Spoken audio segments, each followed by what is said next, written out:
Il a dit, le Seigneur est mon berger, je ne manquerai de rien. Il a dit, il me fait reposer dans de verts pâturages.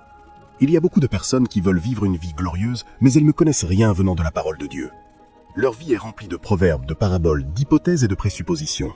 Mais tu vois, tous ces proverbes, quand la crise arrive, tu seras choqué que les personnes qui les ont donnés sont mortes. Tu arrives avec un adage, mon peuple a dit ceci, ces gens disent cela. Quand tu entres dans la crise, tu découvriras que ceux qui l'ont dit ont été rattrapés par la mort. Même eux aussi sont morts. Tous tes ancêtres sont dans la tombe. Le seul en qui tu peux avoir confiance, c'est celui qui est mort et qui est ressuscité. Parce que si la mort a vaincu tes ancêtres qui donnaient cet adage, quand la mort viendra, sois assuré que toi aussi tu mourras, parce que ce qu'ils savaient n'était pas suffisant pour les garder en vie.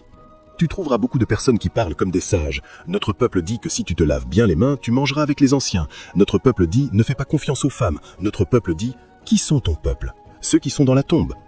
La Bible dit, quiconque est né de Dieu surmonte le monde. Et c'est ici la victoire qui a surmonté le monde, notre foi. Qui est notre peuple? Nous parlons de quelque chose qui est éternel. Il a dit, nous n'avons pas suivi des fables habilement inventées quand nous vous avons parlé du roi qui vient. Il a dit, nous étions témoins oculaires de cette chose. Il a été transfiguré et il a dit, sachant ceci premièrement, aucune prophétie de l'Écriture n'est d'une interprétation privée. Il a dit, les saints hommes de Dieu ont parlé, portés par l'Esprit. Il parle de quelque chose qui est venu du sein d'Abba Père. Toi tu dis, mon peuple dit. Qu'est-ce que mon peuple dit?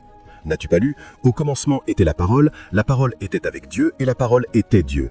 Elle était au commencement avec Dieu. Toutes choses ont été faites par elle et sans elle, rien de ce qui a été fait n'a été fait. Le créateur de toutes choses, c'est de lui que je parle. Et il t'a donné la parole et tu jettes la parole. Tu prends un adage, tu vieilliras vite. La Bible dit qu'il soutient toutes choses par la parole de sa puissance. C'est pourquoi l'Écriture nous exhorte que la parole de Dieu habite en vous richement, richement. Tu peux discuter de tout sauf de la parole. Sature-toi de la parole, charge-toi de la parole. Tu as besoin d'étudier les hommes sages. Tu te demandes pourquoi ces hommes étaient si puissants. Ils se tenaient sur la parole de Dieu, parce qu'ils savaient que le ciel et la terre peuvent passer, mais pas un iota ni un trait de la parole ne passera. David le savait. Tu as besoin d'étudier quand tu rentres à la maison. Prends le temps et étudie le psaume 119 et vois ce que David disait de la parole. Tu verras pourquoi il était plus qu'un conquérant, même dans l'Ancien Testament. Psaume 119, verset 130. Laisse-moi te montrer quelque chose. Il a dit, l'entrée de ta parole donne la lumière, elle donne l'intelligence aux simples. L'entrée, David le savait. Et qu'est-ce que la lumière? La lumière est le remède à la ténèbre. Ta lumière luit dans les ténèbres et les ténèbres ne l'ont pas comprise. Donc s'il y a une ténèbre qui subjugue les hommes, tu as besoin d'une entrée. Tu as besoin d'une entrée. Au moment où la parole vient, cette ténèbre se dissipe.